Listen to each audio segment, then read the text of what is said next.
Ang susunod na programa ay rated PG. Ito ay nangangailangan ng patnubay at gabay ng magulang para sa mga batang manonood.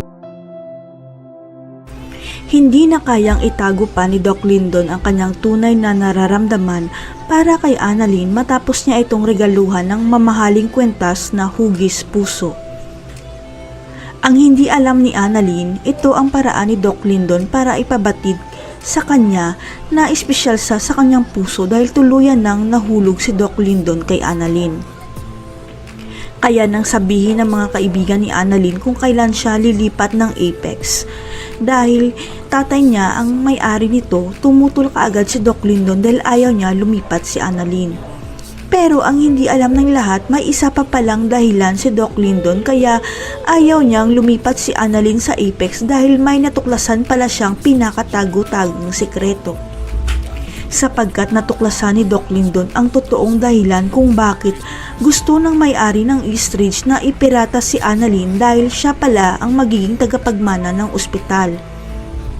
Ito ang dahilan kaya ginawa ni Doc Carlos ang lahat ng paraan para makuha si Annalyn noon dahil ito ang utos sa kanya ni Mr. Alvarez at totoong may-ari ng Eastridge.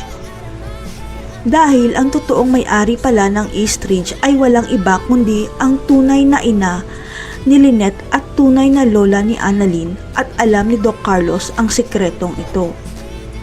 Ito ang totoong dahilan kaya niligawan ni Doc Carlos si Lynette dahil tagapagmana pala si Lynette ng Eastridge at kayamanan lang naman talaga ang totoong habol ni Carlos sa kanya. Nalaman na lang ni Doc Lyndon ang katotohanan na si Annalyn pala ang totoong apo ng may-ari ng Eastridge dahil sa ipapagawa ni Mr. Alvarez sa kanya tungkol kay Annalyn.